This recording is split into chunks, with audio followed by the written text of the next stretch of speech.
અયોધ્યામાં સમાજવાદી પાર્ટીએ જીતનો ઝંડો ફરકાવ્યો છે અને ભાજપને કારમી હારનો સામનો કરવો પડ્યો છે। રામ મંદિર નિર્માણ અને પ્રાણ પ્રતિષ્ઠાના આટલા મોટા કાર્યક્રમ પછી પણ ભાજપ અહીંથી જીતી શક્યું નથી, જેના આ 8 કારણો સામે આવ્યા છે। યુપીમાં સૌથી ચોંકાવનારા આંકડા અયોધ્યાથી સામે આવ્યા છે।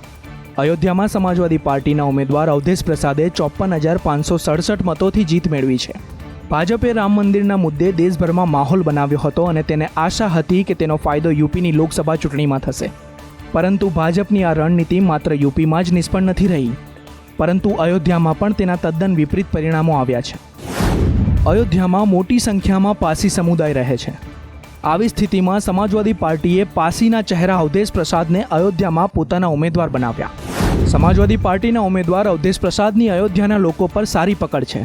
આ વાતનો અંદાજ એ વાત પરથી પણ લગાવી શકાય છે કે તેઓ 9 વખત ધારાસભ્ય છે અને મંત્રી પણ રહી ચૂક્યા છે। અયોધ્યાના ભાજપના ઉમેદવાર લલ્લુ સિંહે કહ્યું હતું કે મોદી સરકારને 400 સીટોની જરૂર છે, કારણ કે બંધારણ બદલવું પડશે। તેમના આ નિવેદનનો માર ભાજપે ભોગવવો પડ્યો હતો। લલ્લુ સિંહ અયોધ્યાથી 2 વખત સાંસદ રહી ચૂક્યા છે, પરંતુ તેઓએ આસપાસના વિસ્તારોમાં વિકાસના કામ ના કરતા લોકોમાં ભારે નારાજગી હતી। જે વ્યક્તિ પાસે 200 વર્ષ જૂની દુકાન કે ઘર હતા તેની પાસે કાગળો ન હતા, તો તે તોડી વળતર આપવામાં આવ્યું ન હતું। ભાજપ અનામત નાબૂદ કરશે તેવો સંદેશ જનતામાં ગયો હતો, બંધારણ બદલશે। આવી સ્થિતિમાં મતદારોનો મોટો વર્ગ સમાજવાદી પાર્ટી તરફ આગળ વધ્યો। યુવાન અગ્નિવીર યોજના અંગે સરકાર સાથે સહમત હોય તેવું લાગતું ન હતું। સાથે સાથે બેરોજગારી અને પેપર લીક પણ યુવાનોના ગુસ્સાના મહત્વના કારણો હતા। અયોધ્યાના દલિતોમાં ભાજપ સામે નારાજગી હતી, ત્યારે કોંગ્રેસ માટે પણ સોફ્ટ કોર્નર હતો, જેની અસર ચૂંટણીમાં જોવા મળી હતી। આપને જણાવી દઈએ કે પીએમ મોદી પોતે અહીં ગયા હતા। સીએમ યોગીએ પણ મુલાકાત કરી હતી। દેશભરમાંથી અનેક સેલિબ્રિટીઓને અહીં બોલાવવામાં આવ્યા, તેમ છતાં ભાજપ અહીંથી હારી ગયું અને સમાજવાદી પાર્ટી બાજી મારી ગયું। બનાસની બેને એકલા હાથે ભાજપને ગુજરાતમાં પછડાટ આપી છે। જ્ઞાનીબેન ઠાકોરની જીતના કારણે ગુજરાતની લોકસભાની ચૂંટણીના પરિણામો ચર્ચામાં રહ્યા, ત્યારે હવે જ્ઞાનીબેન ઠાકોરે ચોખ્ખા શબ્દોમાં કોંગ્રેસને પણ સંભળાવી દીધું।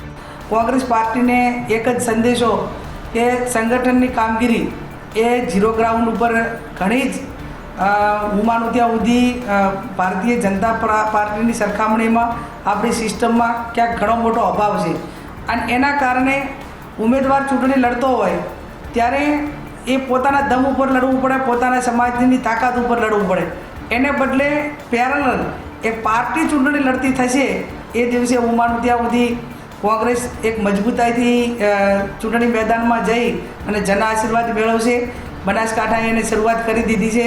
જે માણસ ખોટું કરે છે એને તમે ખોટાને કોઈ નાના મોટી સજા ના કરો અથવા તો એને પક્ષમાંથી દૂર ન કરો તો બીજા એનાથી પ્રેરિત થતા હોય છે, અને પ્રેરિત થતા હોય છે એટલે દિન પ્રતિદિન પાર્ટીને નુકસાન થતું હોય છે। વધુમાં જ્ઞાનીબેને કહ્યું કે જો ઈમાનદારીની વાત આવે તો કોંગ્રેસનો નાનામાં નાનો કાર્યકર્તા મારી મદદથી ચૂંટણી લડવાનો હોય તો તેને જીતાડવાના સંપૂર્ણ તમામ પ્રયત્નો કરીશ। લોકસભાની ચૂંટણીમાં પાટણ લોકસભા બેઠકના ઉમેદવાર ભરતસિંહ ડાભીનો 30,000થી વધુ મતોથી વિજય થયો છે, પરંતુ એક પત્ર મુખ્યમંત્રીને લખવામાં આવ્યો છે। શા માટે? આવો જાણીએ। ભરતસિંહ ડાભી 30,000થી વધુ મતથી વિજય થયો છે, ત્યારે હવે આ લીડને લઈ સ્થાનિક ધારાસભ્ય પત્ર લખી પક્ષને ધ્યાન કેન્દ્રિત કરી રહ્યા છે કે અમારી વિધાનસભાની લીડને કારણે ઉમેદવાર જીત્યા છે। એટલે કે રાધનપુરના ધારાસભ્ય લવનજી ઠાકોર દ્વારા મુખ્યમંત્રીને પત્ર લખવામાં આવ્યો છે કે પાટણ લોકસભા બેઠકે સૌથી વધુ એટલે કે 34,706 મતની લીડ અપાવી છે, જેથી આ વિસ્તારના લોકોના કામ ઝડપી થાય તેવું પત્રમાં ઉલ્લેખ કરવામાં આવ્યો છે। લખ્યો કે મારા જે અગાઉના કામો જે હતા વિકાસના કાર્યો, એ કામો આ ચૂંટણીના આચારસંહિતાના લીધે એ પ્રગતિમાં જે કામો હતા એ થોડાક સ્થગિત થયા હતા, એટલે હવે ચૂંટણી આચારસંહિતા પૂરી થઈ ગઈ છે, એટલે મેં સરકારને વિનંતી કરી છે કે જે મારા ચોરાડના 11 ગામો છે ત્યાં સિંચાઈનું પાણી નથી મળતું, એ કામ પ્રગતિમાં છે, ટેન્ડર એનું વહેલી તકે થાય। રાજ્યમાં ગરમીની વિદાયનો આજથી પ્રારંભ થઈ ગયો છે. આજથી પ્રી મોન્સૂન વરસાદની આગાહી કરવામાં આવી છે. તો કેટલાક વિસ્તારોમાં ગાજવીજ સાથે તો ક્યાંક ધીમી ધારે વરસાદની આગાહી કરાઈ છે. હાલ ચોમાસું ખૂબ ઝડપથી આગળ વધી રહ્યું છે અને ગોવા સુધી પહોંચી ગયું છે. મુંબઈમાં પણ 5 જૂનથી વરસાદની શરૂઆત થઈ ગઈ છે. એટલે 2 થી 3 દિવસમાં ગુજરાતમાં પણ વરસાદનું પ્રમાણ વધવાની શક્યતા છે. હવામાન વિભાગે પણ આગાહી કરી છે કે ગુજરાતમાં હવે ગણતરીના દિવસોમાં વરસાદની શરૂઆત થઈ જશે. હવામાન વિભાગ દ્વારા આગામી 7 દિવસ માટે ગુજરાત રાજ્યમાં પ્રી મોન્સૂન એક્ટિવિટી અંતર્ગત આગામી 7 દિવસ વરસાદની આગાહી છે. 9 થી 11 જૂન સુધી સમગ્ર ગુજરાતમાં વરસાદ રહેશે. વલસાડ, નવસારી, ડાંગ, દમણ, દાદરાનગર હવેલી, પંચમહાલમાં વરસાદની આગાહી છે. દાહોદ અને નર્મદામાં પણ વરસાદની આગાહી છે. તો વાવણીને લઈને અંબાલાલ પટેલે કહ્યું કે આ ચાલુ વર્ષે પણ રોહિણી નક્ષત્રમાં વરસાદ થશે. જો પિયતની વ્યવસ્થા હોય તો વાવણી કરવી જોઈએ. રાજકોટ મનપાની પોલ ભાજપના જ કોર્પોરેટરે ખુલ્લી પાડી છે. નીતિન રામાણીએ ટીપીઓ સાગઠિયા આર્કિટેક્ટ સાથે મળીને છેતરપિંડી કરતો હોવાનો આક્ષેપ કરવામાં આવ્યો છે. વીડી હે ને, વીડી કરીને અમારો ભાઈબંધ છે, વીડી કરી એનો ભત્રીજા હતા પ્રકાશભાઈ, એને મને ફોન કર્યો. એટલે મને કે નીતિન આવું હોય એ કે ઇમ્પેક્ટ ભરવાની છે ને એનું ગેમ ઝોન છે એ કે કાયદેસર કરવાનું છે. મેં તો મોકલજો મારી ઓફિસે. એટલે મેં આર્કિટેક્ટને ફોન કર્યો અને એને ભલામણ કરી. એટલે એને જોયું ને ડ્રોઈંગ બોઈંગ બનાવીને તૈયાર રાખ્યું બધું કમ્પ્લીટ. પછી પાછો હમણાં 2.5-3 મહિના થયા છે કે 4 મહિના થયા કે બોલો કાંઈ કરતો નથી. પ્રકાશભાઈને આ બે આવ્યા. એટલે મેં કીધું ભાઈ આર્કિટેક્ટને ફોન કર્યો. મેં કીધું ભાઈ શું થયું કે મને કાગળિયાનું આપે નીતિનભાઈ ક્યાંથી કરો. એટલે મેં એને કીધું ભાઈ તમે કાગળિયા પૂરા પાડો, એના વિના કાંઈ ન થાય. મેં કીધું રેવોટ પ્લાન જોઈએ, બિનખેતીનો હુકમ જે માગે એ આપો એને. એટલે આપણે મેં કીધું પછી મેલે ફાઇલ પછી થાય તમારું આગળ. પેક ફી ભરવાનું આવે એટલે ગેરકાયદેસર હોય. નકર તો ઇમ્પેક્ટ ફી ક્યાં ભરવાનું હોય? પ્લાન પાસ હોય, કમ્પ્લીશન હોય તો ઇમ્પેક્ટ ફી કાંઈ આવે નહીં ભરવાની. ફેરફાર કર્યો હોય, કમ્પ્લીશન લેવું હોય તો એમાં એને વહીવટ કર્યા હોય આર્કિટેક્ટ હોય હસ્તક. તો આ સાથે સવાલ પણ એ થઈ રહ્યો છે કે નીતિન રામાણી શા માટે અત્યાર સુધીમાં શાંત રહ્યા હતા. નેતાઓ સાથે સાંઠગાંઠ મળી અને હવે એક બાદ એક પોલમપોલ સામે આવી રહી છે. જૂનાગઢમાં અનુસૂચિત જાતિના યુવાનને માર મારવાના કેસમાં ગણેશ જાડેજા સહિત 10 લોકોની ધરપકડ કરવામાં આવી છે. આ સાથે અનુસૂચિત જાતિએ પણ પોતાની આગામી રણનીતિ જાહેર કરી. ગણેશ ગોંડલ વિવાદ બાદ લાંબા સમયથી ચાલી રહ્યો છે અને એક અનુસૂચિત જાતિના યુવકને માર મારવા બાબતે તેની સામે ફરિયાદ નોંધાઈ હતી. જો કે ફરિયાદ થતાં તે ફરાર થયો હતો અને અત્યારે જૂનાગઢ પોલીસ દ્વારા તેની ધરપકડ કરી લેવામાં આવી છે. તમને જણાવી દઈએ કે ગણેશ ગોંડલે જૂનાગઢ કોંગ્રેસના એક કાર્યકર્તા અને NSUIના પ્રમુખ એવા સંજય સોલંકીનું અપહરણ કરી મૂઢમાર માર્યો હતો. નોંધનીય છે કે કોંગ્રેસના કાર્યકર્તા સંજય સોલંકીને માર માર્યો હોવાથી તેને હોસ્પિટલમાં રાખવામાં આવ્યો હતો. ગણેશની ધરપકડ બાદ પણ હજુ આ વિવાદ શમ્યો નથી. જૂનાગઢમાં અનુસૂચિત સમાજના પ્રમુખ અને ભોગ બનનાર સંજય સોલંકીના પિતા રાજુ સોલંકીએ મહારેલીની જાહેરાત કરી દીધી છે. મહત્વનું છે કે જૂનાગઢમાં આજે અનુસૂચિત સમાજના લોકો દ્વારા આંદોલનની જાહેરાત કરવામાં આવી હતી, પરંતુ ગણેશ જાડેજાની ધરપકડના કારણે એ મુલતવી રાખવામાં આવી છે. જો કે આગામી દિવસોમાં ગોંડલમાં વિરોધનો કાર્યક્રમ કરવામાં આવશે. વડોદરામાં હવે દાદાનું બુલડોઝર ફરી વળ્યું હતું.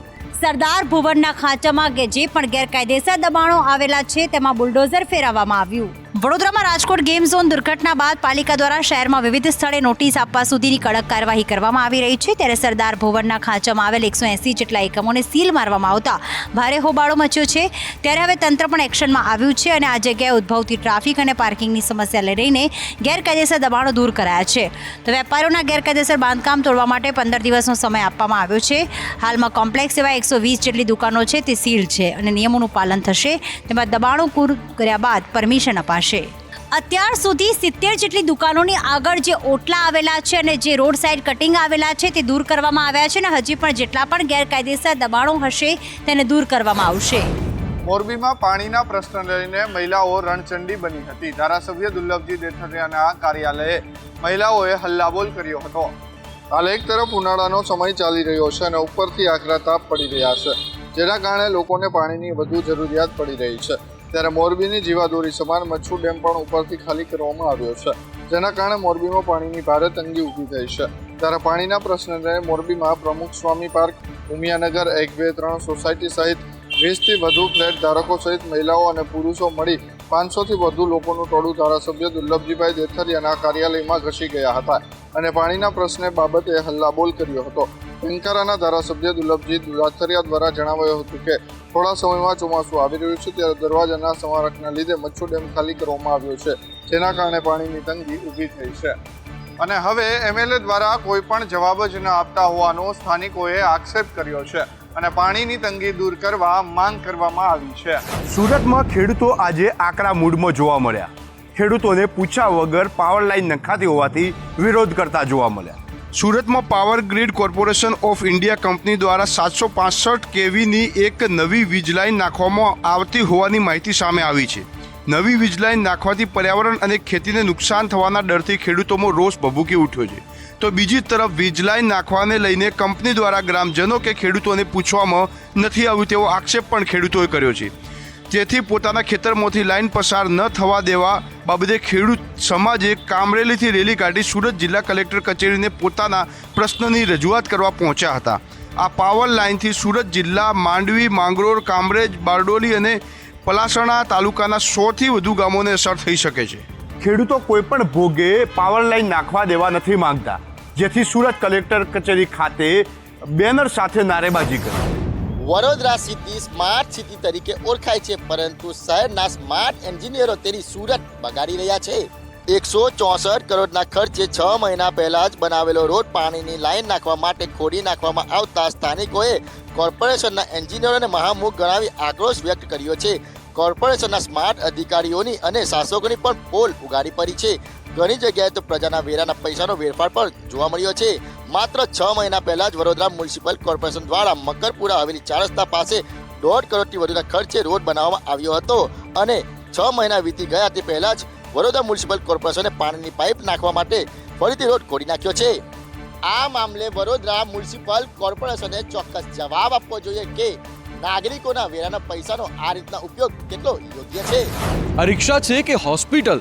આમ તમે પણ કહેશો જ્યારે જામનગરના જીજી હોસ્પિટલના દ્રશ્યો જોશો, કારણ કે એક રિક્ષા ચાલક છે કેસબારી સુધી રિક્ષા લઈ અને પહોંચી ગયો અને કોઈએ રોક્યો પણ નહીં. હોસ્પિટલમાં કોણ હોય? તમે જવાબ આપશો દર્દીઓ, ડોક્ટર, નર્સ અને મેડિકલ સ્ટાફ હોય.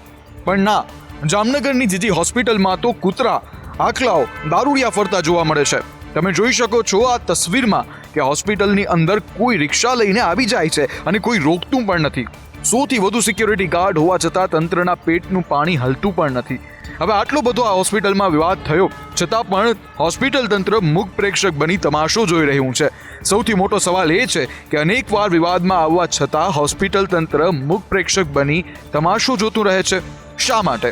ન માત્ર રિક્ષા પરંતુ આ હોસ્પિટલમાં શ્વાનોનું પણ રાજ છે. આની પહેલા એક વખત શ્વાન માંસનો ટુકડો લઈ અને ઓપરેશન થિયેટર સુધી પહોંચી ગયું હતું, જેના પરથી કહી શકાય છે કે આ હોસ્પિટલનું તંત્ર ચોક્કસપણે ઊંઘે છે. સુરતમાં આઈસ્ક્રીમ વિક્રેતાને ત્યાં SGSTએ તવાઈ બોલાવી છે અને આઈસ્ક્રીમ વિક્રેતાને ત્યાંથી 2 કરોડની GST ચોરી પકડી લીધી છે. રાજ્યમાં આઈસ્ક્રીમ અને જ્યુસ પાર્લરમાં GST વિભાગે દરોડા પાડ્યા હતા. આ દરોડાની કાર્યવાહીમાં 40 કરોડથી વધુની કરચોરી સામે આવી છે.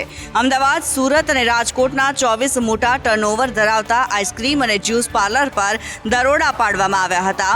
સુરતમાં આઈસ્ક્રીમ વિક્રેતાને ત્યાં 2 કરોડની GST ચોરી પકડાઈ છે. તેમાં બિસ્મિલ્લાહમાં રૂપિયા 1.50 કરોડની GST ચોરી પકડાઈ છે. તેમજ નવ વેપારીના 45 ઠેકાણાથી 40 કરોડના વ્યવહાર મળ્યા છે.